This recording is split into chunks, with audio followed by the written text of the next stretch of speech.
tout le monde, j'espère que vous allez bien et que vous passez une belle fin de semaine, que le soleil est en votre cœur, que tout roule comme sur des roulettes. Hein, je vous dis ça parce que comme on avait vu que les énergies allaient secouer, j'espère que ça va pour vous et que vous arrivez à pallier sereinement à cette période.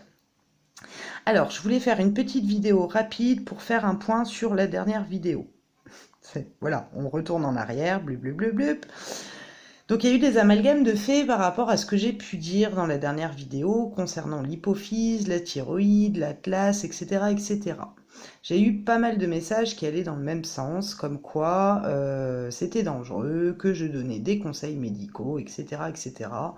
Bon, je sais à peu près quelles sont les intentions de certains, pas tous, hein, parce que je sais que vous n'êtes pas toutes et tous dans cette même dynamique, mais connaissant les intentions de certains, je voulais quand même rebondir, non pas pour cibler sur leurs intentions, mais pour me servir de ces messages-là comme un rappel de bon sens. Hein. Donc merci à vous, puisque vous voyez, ça a eu un effet positif, contrairement à l'intention qui était portée dans ces messages.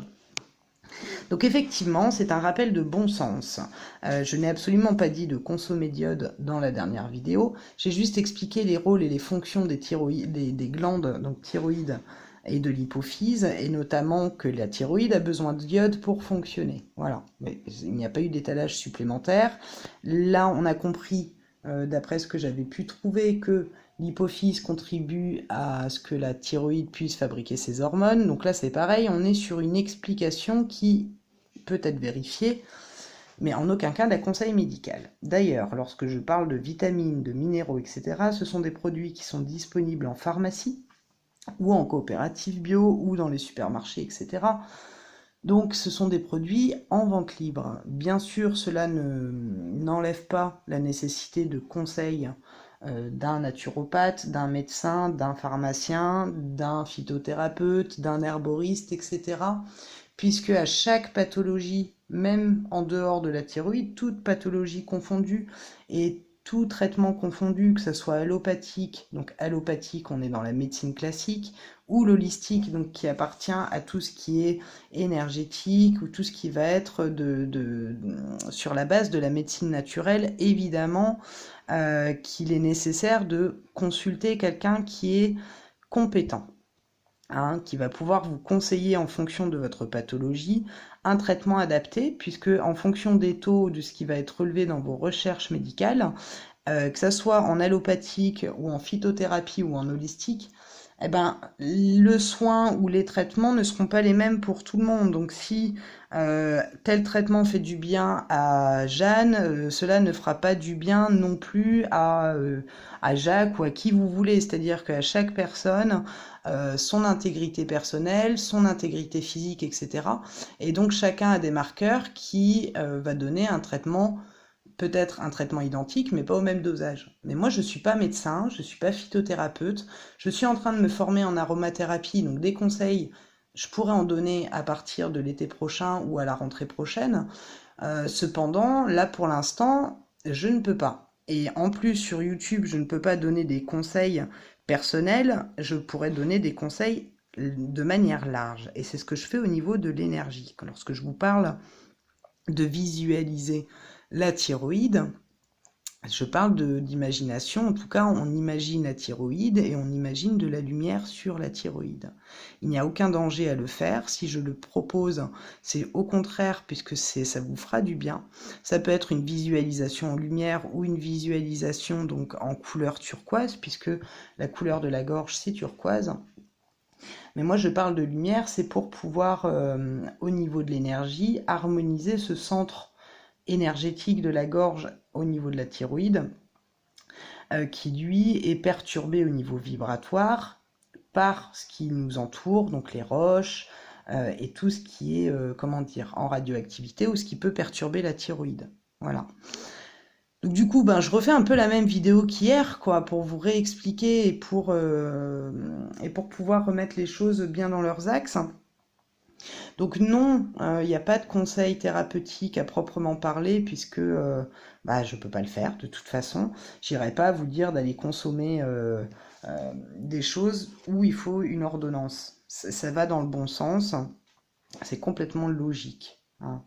Par contre, pour tout ce qui va pouvoir vous permettre d'être indépendant et autonome, que ce soit au niveau des pierres, au niveau de l'énergie, au niveau des méditations, donc d'enracinement. Merci d'ailleurs beaucoup, Mme Tifa, pour cette précision, puisque c'est très juste. En fait, on ancre un bateau et je m'étais jamais fait la réflexion. Donc merci, c'est super juste. Donc, ou alors ces fameuses méditations d'ancrage. D'ailleurs, je t'embrasse, hein. Oh là là. Enfin bref, même ces méditations là d'enracinement, bah il y a aucun, y a aucun risque à le faire. C'est pour vous rendre autonome et indépendant justement, et dans l'énergétique, donc pour vous, mais aussi au niveau des cartes, lorsque j'explique les cartes, etc. En fait, on a tous la possibilité de se débrouiller un peu. Voilà. Mais après, évidemment, quand on a besoin de conseils ou autre, bah, on va vers des gens qui vont être compétents, qui vont pouvoir prendre le temps comment dire, d'une consultation pour voir qu'est-ce qui sera bon pour vous ou pas. Hein, dans quel que soit le corps du thérapeute, que ça soit un phyto, etc. Je ne vais pas vous refaire la liste. En tout cas, moi, l'idée, c'est de vous donner des conseils au niveau collectif et aussi personnel au niveau des choses qui fonctionnent pour moi, hein. Mais sur YouTube, c'est difficile de faire des choses perso, puisque de toute façon, chacun va avoir une attente différente, chacun va avoir des besoins différents. Et je ne peux pas développer certains sujets puisqu'il y a des choses que je capte, que je ne peux pas vous partager justement pour vous protéger, parce qu'il y a des choses qui peuvent être entendues et comprises par certains, mais pas par tous. Mais aussi au niveau, comment dire, à ce niveau-là, il y a aussi des gens qui attendent plus de précision, plus de perché, etc. Mais je ne peux pas non plus vous contenter, puisque je prends le risque d'entraîner les plus fragiles dans des réactions émotionnelles qui ne seront pas justes. Donc moi, je me retrouve en face d'un dilemme, en fait, à savoir comment je peux axer les vidéos sans avoir à heurter Pierre, Paul ou Jacques, ou sans avoir à mettre mal à l'aise certains ou certaines, hein. Par contre, une chose est sûre, c'est que tout ce que je propose en termes de conseils, c'est des choses qui peuvent vous aider, hein. C'est pas des choses, comment dire, c'est pas des choses qui vont vous plomber. Si j'en parle, c'est que ça a porté ses fruits et que ça a pu aider certains. Maintenant, on réagit tous différemment à l'énergie. Il y a des gens qui vont réagir très rapidement, il y a des gens qui vont avoir besoin de faire plusieurs fois des méditations, plusieurs fois des visualisations, etc. pour pouvoir pallier et pour pouvoir avoir des résultats qui se feront ressentir. D'autant que dans le cadre de la visualisation, on est dans un système où on travaille aussi son circuit d'auto-guérison. Plutôt que d'être dans une attente extérieure, on participe aussi à ce que les médecins vont pouvoir mettre en place pour nous, ou ce que les autres thérapeutes vont pouvoir mettre en place pour vous pour guérir. Le fait de mettre de la lumière sur une zone va vous mettre dans une dynamique émotionnelle aussi apaisée. Par exemple, si vous avez des douleurs d'estomac, etc., on se focalise souvent sur la douleur. Mais lorsque on visualise ce centre énergétique et qu'on y envoie de la lumière et qu'on se rassure quelque part par ce biais-là, c'est-à-dire qu'il y a un phénomène énergétique et il y a aussi un phénomène mental qui fait que ça apporte un bien-être. Je ne sais pas si vous me suivez. Mais en tout cas, l'idée c'est que plutôt que dire ouïouïouï, oh j'en ai marre, ça fait mal, c'est dur, etc. Finalement, on envoie une intention plus positive au niveau du cerveau qui lui va envoyer aussi derrière sur un principe d'auto-guérison, va pouvoir aller envoyer les hormones qu'il faut aussi pour apaiser. C'est-à-dire qu'au niveau de la tête, on n'est plus en train de se dire aïe aïe aïe, etc. Vous voyez, on détourne l'intention aussi par ce biais-là. Donc il y a un principe énergétique, mais il y a aussi un principe mental. Et pour toute pathologie, vous le constaterez, souvent on a tendance à focaliser l'attention sur les symptômes. Voilà, mais on prend rarement le temps de se visualiser cette zone-là endolorie, d'essayer de la visualiser comme s'apaiser. Ou voilà. Mais bon, je vais arrêter là parce que ça risque encore d'heurter certains.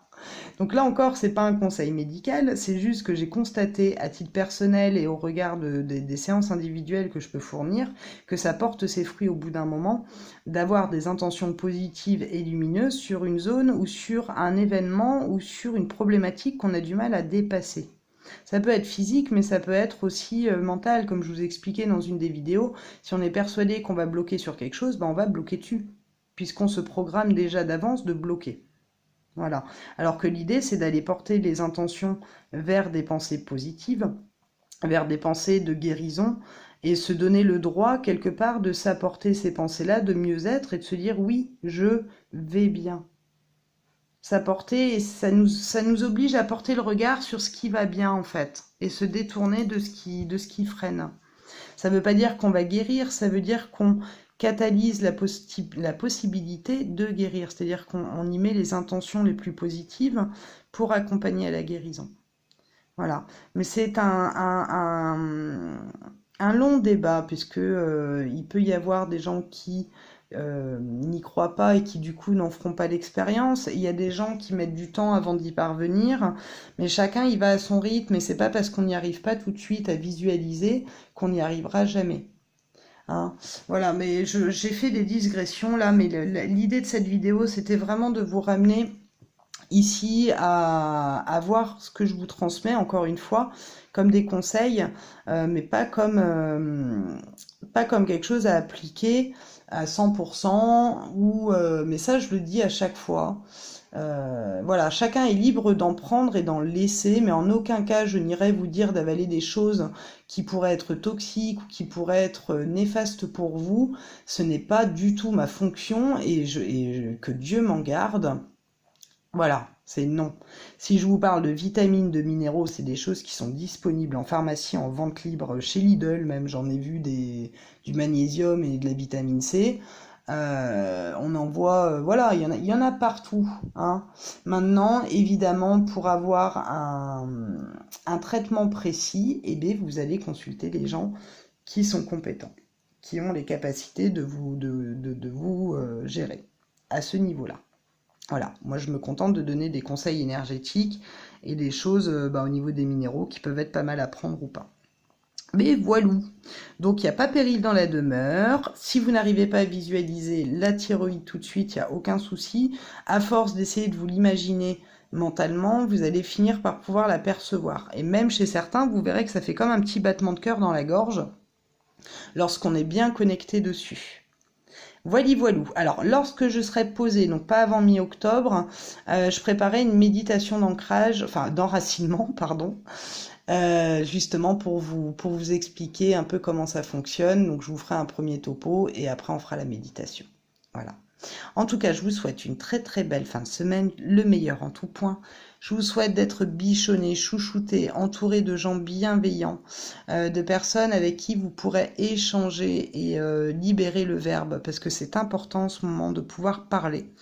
Si vous n'avez pas la possibilité de le faire, vous êtes gêné à parler, écrire fait aussi beaucoup de bien. On a besoin un peu de tirer la chasse de tout ce qu'on a à l'intérieur. L'écriture est un très bon procédé pour pouvoir coucher les émotions et éviter justement que ça somatise après dans un endroit de l'organisme, soit par du stress, etc. Voilà. Donc je vous souhaite le meilleur. Excusez-moi, vous voyez, les digressions, il y en a. Hein. En tout cas, je vous fais de gros bisous. Je vous dis à très bientôt pour la suite et je vous souhaite un très beau week-end. Au revoir.